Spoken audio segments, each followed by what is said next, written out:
Welcome to the Empowerment Lab, where we help high achievers build their empowerment muscle and strut into their purpose like a boss. I'm your host, Montrece Ransom, a coach, speaker, and founder of the Empowermenteur coaching and consulting group. We believe that wherever you aspire to be, you belong. So if you're ready to stop thinking small and unleash your full potential, then let's get started. So I know many of you know my story, the Empowermenteur story. But for those of you who are new here or don't know my backstory, this one's for you. My team said, Montrece, you've been dropping gems and giving value, but it's time to tell the people a little bit more about who you are and how you came to be here in this space, offering advice and tips on how to live a more aligned, empowered life. So in this episode of the Empowerment Lab, I'm going to do just that. And as cliche as it sounds, it's probably smart to start at the beginning. But if you stick with me along the way, I hope to offer a few lessons on how I learned to really own my life and my career in this business, and how important it is for you to empower your own damn self. So let's start at the beginning. Honestly, I'll say I'm an Aries, and I'm the only child of 2 career soldiers, and that alone should tell you a lot about who I am. But starting from the beginning, I was born in St. Louis, Missouri. My mother and her family are from East St. Louis, Illinois. And if you know anything about East St. Louis, it's a rough area. And in fact, when I worked on environmental public health issues at CDC, I learned that East St. Louis is the most disenfranchised small town in the country. Often when people ask me where I'm from or where my parents are from, I'll say my mother's from the hood and my father's from the country.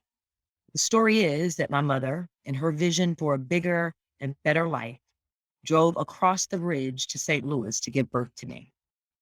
My mother joined the Army shortly after giving birth to me, and both my parents served in the Army for more than 20 years each. From Fort Polk, Louisiana, to Mililani Town, Hawaii, to Hopewell, Virginia, to Jacksonville, North Carolina, to Columbus, Georgia. I moved around a lot. I actually went to 3 different high schools, and I was raised to believe that I was a citizen of the world. I graduated from high school in Columbus, Georgia, and then I went on to Georgia Southwestern College, which is now called Georgia Southwestern State University. I started as a Spanish major. I had a Spanish scholarship. And then I quickly changed my major to political science because I thought I wanted to go to law school. And then I ended up getting pregnant my sophomore year of college. And I moved back home to Columbus, Georgia. And I transferred from Georgia Southwestern to Columbus College, which is now called Columbus State University. It was there that I took a speech class, and then another speech class, and another speech class, and I made straight A's, and I loved it. And I didn't realize it then, but that was alignment. I took a class on organizational training and development in the speech major, in the speech department, and I was hooked. That's what I wanted to do. I wanted to do organizational training and workforce development. So I changed my major yet again to speech communication. And then soon after I gave birth to my daughter, Alexandra, I married her father, and we were broke. We desperately needed money. So I took a job working as a sales associate in the Gap at Peachtree Mall. And I remember one day I was watching the assistant manager in action, and I thought to myself, I can do what she does in my sleep. And I said that pretty much that exact same thing to our district manager when she was in the store on a visit. And 2 weeks after telling her that, I was an assistant manager. I worked my way up to be an associate store manager in less than a year, while going to school full time and raising my daughter. I often talk to my clients about substance over form. And although retail management wasn't the form I thought it would take for me, the substance was there. I was training and developing staff. I was developing my own workforce training and education skills before I even knew where they would take me. I was in love with the Gap. I loved that company. I loved the people I worked with. I loved my customers. I had this whole 10-year plan to move up to become regional store manager and then make it to corporate in San Francisco. Like I had these big plans. But I separated from my daughter's father, pretty soon after I graduated. And I feel like we tried, but we both knew that our marriage wasn't going to last. Our parents really pushed us to get married, and I stayed married long enough to graduate. But when I left my ex-husband, I knew I needed the support of my parents to figure things out, to really learn how to be a single mother, to get some sense of stability, to save some money. So I called my parents, who were stationed at Fort Wainwright in Alaska, which is near a small city called Fairbanks. And my dad flew from Fairbanks, Alaska to Columbus, Georgia to come get me. And then he helped me pack my two-wheel drive white Isuzu Rodeo. And me, him, and my daughter, she was 2 years old at the time, we took the most epic road trip, 5 long days driving from Columbus, Georgia, across the country to Fairbanks, Alaska. We drove through the last frontier, the Yukon Territory. When I think about it today, I don't even know how we did it. But my dad has literally always been my hero. He's never let me down. When we finally made it to Fairbanks, I quickly found work selling loans for a finance company called Norwest Financial. I think they still exist. And I was good at selling money. They called me the queen of the living room. If you couldn't make it to our office to sign the paperwork, I'd print it up and come to your home and have you sign the paperwork in the living room and have that check waiting for you. But I was selling loans at the highest interest rate allowable under the law. In Alaska, if I remember correctly, that was about 56% on a $500 loan. I lived in Alaska for a year until my mother got selected for the Sergeant Major's Academy in El Paso, Texas. And my parents were like, you and my granddaughter, you and Alex, are not staying in Alaska, not without us. You can move anywhere you want to go, but you can't stay here. So I chose North Carolina, Greensboro, North Carolina. Norwest Financial facilitated a transfer.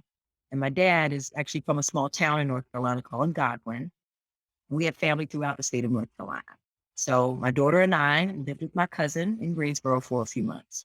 And then we got our own place. This tiny one-bedroom apartment. I remember we had a table and chairs and a stereo system, a fancy stereo system, but no couch. And we shared a bed. But that year in North Carolina was transformative for me. I remember sitting on the floor of that one-bedroom apartment and making a decision that I was destined for bigger and better, that I was destined for an incredible life, and that it was my responsibility to create that.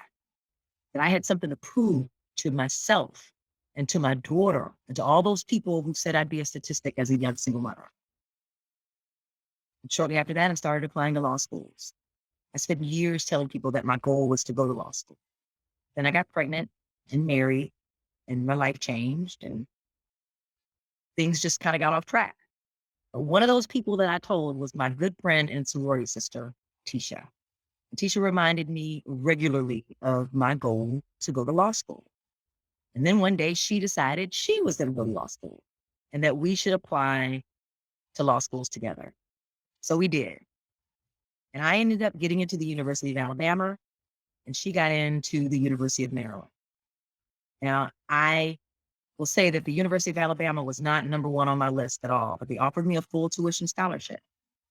And so it was an easy decision. At this point, I'm 25 years old. My daughter is about to turn 5. And I'm thinking, brilliant.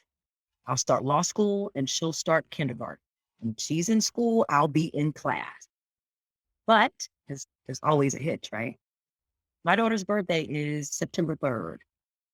And in North Carolina, kids can start kindergarten if their 5th birthday is sometime in mid-November.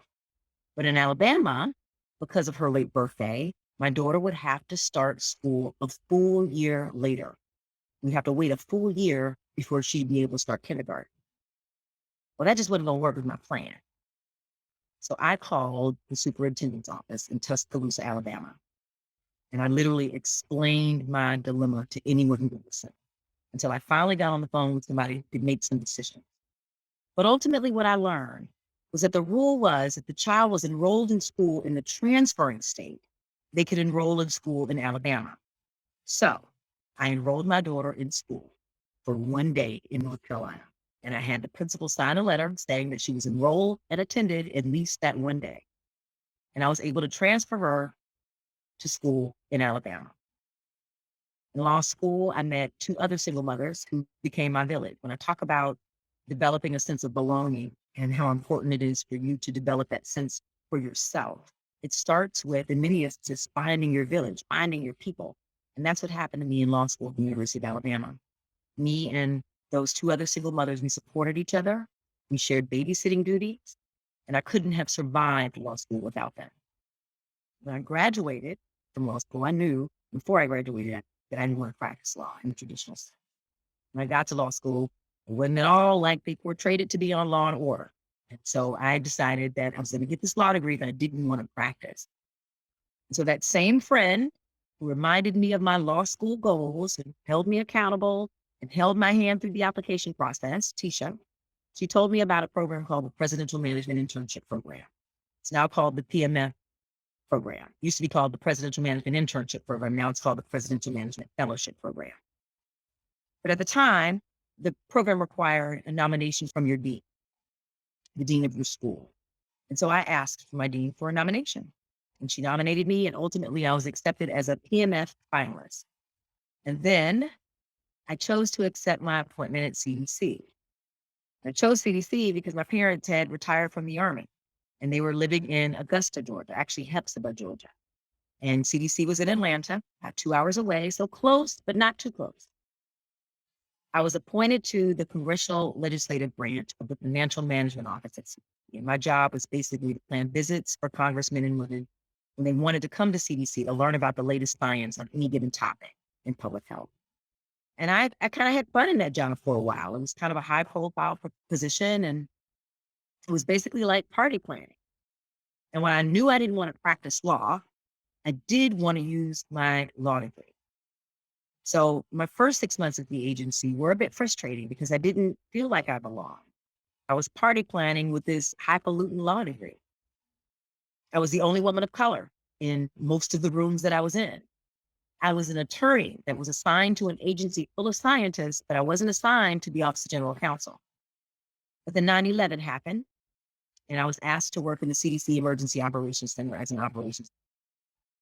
And while serving there, I was approached and asked to come work on a short-term detail in the newly established public health law program to help them plan the first national conference on public health law. And at first I was like, oh, you basically want me to come plan another party. But then I leaned into it and really saw it as the learning opportunity it was.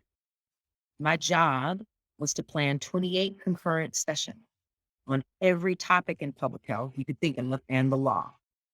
And that experience taught me a lesson that would ground my career in public health. And that is, there is no public health in this country without the law.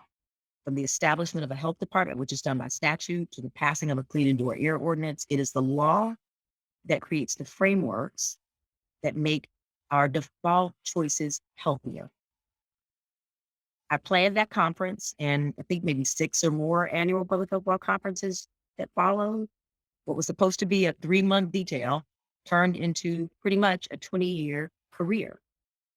And I say pretty much because when I earned my MPH, my master's in public health, about 8 years into my career, I decided I wanted to do real public health. So I accepted an offer to transfer from the public health law program to CDC's National Center for Environmental Health.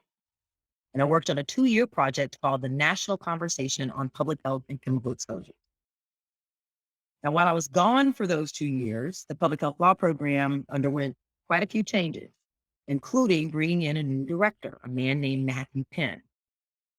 And when he took on that role, right at the end of my 2 years on the National Conversation on Public Health and Chemical Exposures, Matthew called me up and he asked me to come back to the public health law program. And everything in my intuition, my guardian angels, literally blurted out, only if I get to do training and workforce development in public health law. And he said, what's that? And I said, I don't know.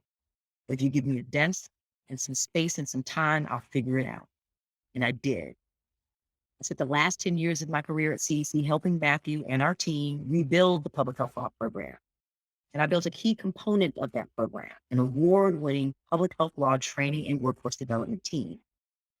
I built a program within the public health law program. But what Matthew did, it's important for me to point out, is that he gave me a sense of belonging. He gave me that sense of psychological safety that allowed me to put myself out there, to try things, to make some mistakes, but to learn and to grow. That sense of psychological safety, that sense of belonging allowed me to develop my confidence and my self-esteem as a leader and trainer for workforce development, as a coach. And honestly, that's what made it easier for me to leave when it was time for me to exit, to make what I call the perfect pivot and start the Empowerment Tour. I built a program, within a program, but basically my own business. I hung out my own shingle. Matthew gave me room and space to see what I was capable of. And that led to confidence that I could do it for myself, by myself. During my 20-year career at CDC, I fought for a sense of belonging by helping others belong. I coached and I mentored thousands on growth mindset, careers in public health and public health law, communicating effectively and owning their own voice. And in doing that, I developed my skill set in training and workforce development. I trained tens of thousands on the role of law in advancing public health as it relates to just about every public health area or concern. I was blessed with the opportunity to speak on hundreds of stages on all topics at the intersection of public health, law, and equity. I've earned awards from the American Bar Association and the American Public Health Association. But once that program was built, once the training and workforce development team was built and up and running, there was no real promotion potential for me. I also started to feel the ugly creep of microaggressions, racism, and discrimination, and I could see it so much more clearly than I could early in my career. And I didn't feel like I was being treated like similarly situated white men. And I knew I needed out. So in late 2019, CDC sent me to Florida to a training. And with that training, we received 2 hours of executive coaching. I was placed with a coach that coaches coaches. And she told me what I tell so many of my clients today. She said, Montrece, it's time to stop playing small. If you're called to it, do it. I phrase it as anywhere you're called or aspire to be, you belong. I tell my clients that we talk so much about God's will, but I believe that God's will is the desire on our heart. Free will is what we choose to do with it. We're often miserable when we're not following through on the calling on our heart. And I know that becoming the coach I am today, the certified coach I am today, was God's will for me and for my clients. And it took me years, but I'm so glad that I finally accepted that and got out of my own way and stopped playing small. Within 3 months, I was enrolled in Georgetown University's leadership coaching program. My goal was to put some science and theory to what I thought I knew as a coach, right? And I learned so much more. They told us the program was going to be life-changing. I'm like, just going to learn some science and theory. But it was life-changing. And while we didn't earn grades in the traditional sense, I felt that same alignment as I did when I took those speech communication classes and changed my major. I knew I was in the right and suitable place. I knew I was where I belonged. The 9-month program was rigorous, and it was life-changing in ways worthy of an episode of the Empowerment Lab on its own. But within a month of graduating, I resigned from CDC, and I officially launched the Empowermenteur Coaching and Consulting Group. 2 weeks after that, I moved to Miami.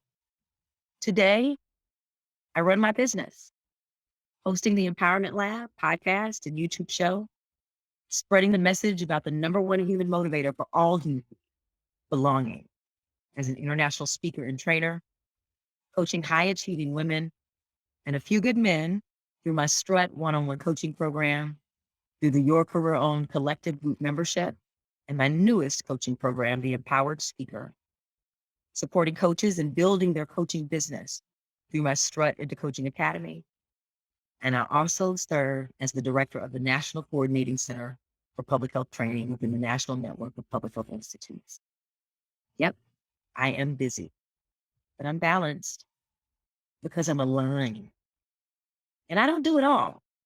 I have a team of interns, an amazing assistant, and I outsource the stuff I'm not good at. But I make the money I knew I was destined to make. I impact the lives I knew I was destined to impact. And I feel alive. So that's it. That's my story in a nutshell. I hope it helps you get to know a little bit more about me, about my company, the Empowermenteur, about my coaching. And I also hope it offers a few lessons that might help you to own your own life, career, and business, to take inspired action on the desires of your heart, and to find your own sense of empowerment, alignment, and belonging. Thank you for listening to today's episode. If you'd like to build your own coaching practice, check out the Empowermenteur.com. You'll learn all the details about my Strut into Coaching Academy, a hands-on program to help you build a thriving coaching or consulting practice in just 90 days. In the meantime, connect with me on Instagram at Montrece Speaks or at montrecespeaks.com. Stop thinking small, unleash your full potential, and strut into your purpose like a boss.